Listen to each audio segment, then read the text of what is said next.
మీ అందరికీ తెలుసో తెలీదో, ఆ రోజున మేము 1994లో మేము చీఫ్ మినిస్టర్గాను లేకపోతే మేము ఆ రోజున గెలిచేటప్పటికే ఇర్రెగ్యులర్ కట్ ఆఫ్ ఎలక్ట్రిసిటీ ఎప్పుడు వస్తుందో ఎప్పుడు పోతుందో తెలీదు. ట్రాన్స్మిషన్ లాస్, ఎందుకంటే ఎలక్ట్రికల్ స్టూడెంట్స్ ఎంతమంది ఉన్నారు నాకు అది తెలియదు, కానీ ఈసీఈ సంబంధించి ట్రాన్స్మిషన్ లాస్ బై ద టైంకి 17% ఉండేది. అంతేకాకుండా పవర్ లోడ్ ఫ్యాక్టర్ని ఏ ప్లాంట్స్ అయినా చూసుకుంటే 65-70 కంటే దాటేది కాదు.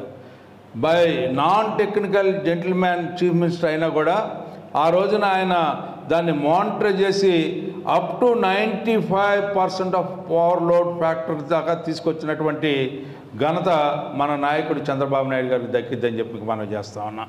నాట్ ఓన్లీ దట్, ట్రాన్స్మిషన్ లాసెస్ని జెన్కో, డిస్కమ్, అదేవిధంగా ట్రాన్స్కో లాగా విడగొట్టి ఏంటి డొమెస్టిక్ లేకపోతే నాన్ డొమెస్టిక్ లేకపోతే అగ్రికల్చర్ ఇట్లాంటి అన్ని సెక్టర్స్ని డివిజన్ చేసి ట్రాన్స్మిషన్ లాసెస్ని తగ్గించి లెస్ దాన్ 5% తీసుకొచ్చినటువంటి ఘనత.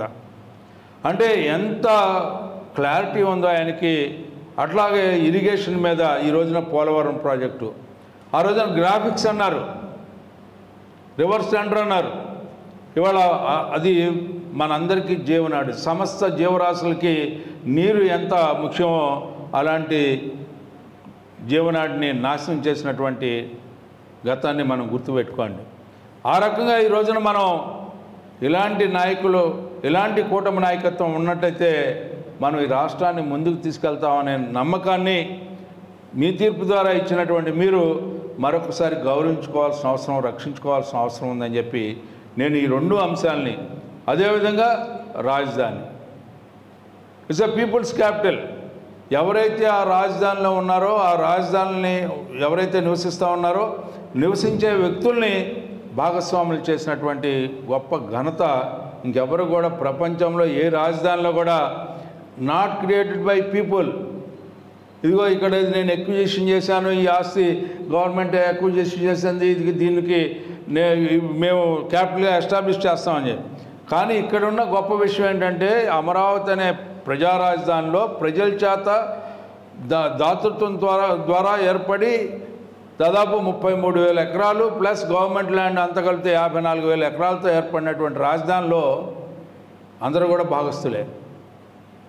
అక్కడ ఉన్న ప్రజలు ఆ రాజధానిలో భాగస్తులయ్యారు. ఆ రకంగా భాగస్తులను చేసి మీరు కూడా ఈ రాజధానిని రాజధానిని ఏర్పరిచే దాంట్లో మీరు ఒక భాగస్తులు అనే భావాన్ని క్రియేట్ చేసి ఆ రకంగా రాజధానిని క్రియేట్ చేసినటువంటి ఒక మహోన్నతమైనటువంటి నూతన వరవడికి సృష్టికారకుడైనటువంటి సృష్టికర్త చంద్రబాబు నాయుడు గారు. అలాంటి నాయకుల్ని మనం పోగొట్టుకున్నాం. ఈ రోజున 25-30 ఏళ్ల బ్యాక్ వెళ్ళాల్సిన పరిస్థితి మనం ఏర్పడింది. ఇలాంటి పరిస్థితి నుంచి విద్యా విధానం కూడా పూర్తిగా రూయిన్ అయిపోయింది. నాకు తెలియదు ఈ కాలేజీకి ఫీజు ఎంతో, తక్కువ మంది తీసుకొచ్చి 35,000కి పెట్టారు. మీకు ఇంక్రిమెంట్స్ ఇవ్వాలి, మీరు ఎదుగుదల కోసం చూస్తారు. మరి ఇంక్రిమెంట్స్ ఇవ్వాలంటే ఇక్కడ ఫీజులు సరిగ్గా రావాలి. ఆ సిస్టమ్ కూడా పూర్తిగా వైలేట్ చేసి ఈ రోజున నష్టానికి గురి చేసినటువంటి వ్యవస్థ. అంతేకాకుండా ఎవరైతే ఈ రోజున ఇక్కడ ప్రైవేటు ఉద్యోగాల్లో ఉన్నారో వాళ్ళకి బెటర్ ఎంప్లాయ్మెంట్ని క్రియేట్ చేయాలని చెప్పి ఈ రోజున డిఎస్సి విషయంలో కానీ లేకపోతే పరిశ్రమలు తీసుకొచ్చి ఈ రోజున ఈ రాష్ట్రాన్ని అభివృద్ధి జరగాలి అంటే పరిశ్రమలు, పారిపోయిన పరిశ్రమలన్నింటినీ కూడా తీసుకొచ్చి ఎంప్లాయ్మెంట్ దాదాపు 20 లక్షల ఎంప్లాయ్మెంట్ని క్రియేట్ చేసుకోవాలని చెప్పి సంకల్పం కలిగినటువంటి ఈ ప్రభుత్వాన్ని మనం రక్షించుకోవాల్సిన అవసరం ఉంది.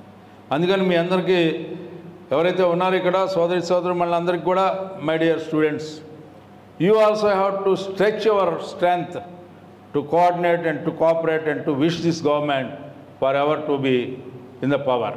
ఎందుకంటే ఇలాంటి ప్రభుత్వాలు చిరకాలం ఉన్నట్లయితే, సుస్థిరమైనటువంటి ప్రభుత్వం ఉన్నట్లయితే మనం అభివృద్ధిని సాధించగలుగుతామని చెప్పి అంతదాకా ఎందుకు ఒక నెల క్రితం వరల్డ్ ఎకనామిక్ ఫోరంలో how he participated our chief minister, what is contribution towards the society అని చెప్పి ఏ రకంగా అతను ఛాంపియన్ చేశాడు. 3 చీఫ్ మినిస్టర్స్ ఉంటే బాంబే అంటే Maharashtra chief minister, Telangana chief minister, well developed states ఆ రెండు కూడా మనతో కంపేర్ చేసుకుంటే. కానీ ఒక పర్సనాలిటీ ఉండేటప్పటికే మొత్తం entire world focused at him. That is how the Chandrababu Naidu to be called as a brand ambassador. ఆ రకంగా బ్రాండ్ ఎస్టాబ్లిష్ చేసుకోవడం వల్ల ఈ రాష్ట్రానికి పెట్టుబడులు వస్తాయని చెప్పి ఆ రకమైనటువంటి పెట్టుబడుల ద్వారా మనందరం కూడా ఉద్యోగ అవకాశాలను కల్పించుకుంటాం. ఎక్కడికో వెళ్ళి ఉద్యోగం చేసుకోవడానికి కాదు. మీ అందరూ గమనించినట్లయితే గతంలో హైదరాబాదు ఎవరు కోరుకునేవాళ్ళు కాదు, బెంగళూరు కోరుకునేవాళ్ళు ఆప్షను. అంతేకాదు లేకపోతే తర్వాత చెన్నై, లేకపోతే బాంబే, ఆ తర్వాత లాస్ట్ ఆప్షను హైదరాబాద్. ఇవాళ ఫస్ట్ ఆప్షన్ ఎవరు కోరుకుంటున్నారంటే ఎవరైనా సరే ఎనీవేర్ ఇన్ ద కంట్రీ మీకు ఒక 4-5 ప్లేసులు ఇస్తే ఫస్ట్ ఆప్షను లాస్ట్ ఆప్షన్ కూడా హైదరాబాద్ కోరుకునే విధంగా తీర్చిదిద్దబడింది ఎవరయ్యా అంటే దానికి సృష్టికర్త శిల్పి ఎవరయ్యా అంటే చంద్రబాబు నాయుడు గారు అని చెప్పి మనందరం కూడా గుర్తుపెట్టుకోవాలి. అలాంటి నాయకత్వాన్ని ఈ రోజున మళ్ళీ కొనసాగించాలంటే ఈ ఎన్నికలో మరొకసారి మనందరం కూడా మద్దతు పలకాలి, సహకరించాలి, సహాయపడాలి. నేను కోరిన దానికంటే మీరు ఒక అడుగు ముందుకు వేసి ఈ యొక్క ప్రభుత్వానికి మనం మద్దతు, ఈ కూటమికి ఈ రోజున మనం రక్షించుకోవాల్సిన అవసరంలో ఆ నేపథ్యంలో ఈ ఎన్నిక వచ్చింది కాబట్టి ఈ ఎన్నిక అనివార్యం అని చెప్పి ఆ రకంగా విజయం సాధించి మరొకసారి ఈ కూటమి ప్రభుత్వానికి మద్దతు పలకాల్సినటువంటి బాధ్యత మీ అందరిపై ఉంది అనే భావనని మీ ముందు వ్యక్తపరుస్తూ మీ మొదటి ప్రాధాన్యత ఓటుని ఆలపాటి రాజేంద్ర ప్రసాద్, ఆ రాజేంద్ర ప్రసాద్ పక్కన ఫోటో ఉంటుంది, ఫోటో పక్కన బాక్స్ ఉంటుంది. ఆ బాక్సులో ఆ 4 లైన్స్ మధ్యలో ఏదైతే స్పేస్ ఉందో ఆ స్పేస్లో మీరు ఒక అంకె అనేది వేసి జస్ట్ ఒక స్ట్రోక్తో ఒక అంకె, దానికేమి అలంకారాలు లేకపోతే అటు ఇటు అని చెప్పి మహిళలు అయితే చక్కగా 1 వేయాలని చెప్పి అందంగా వేయాలని చెప్పి ప్రయత్నించొద్దు.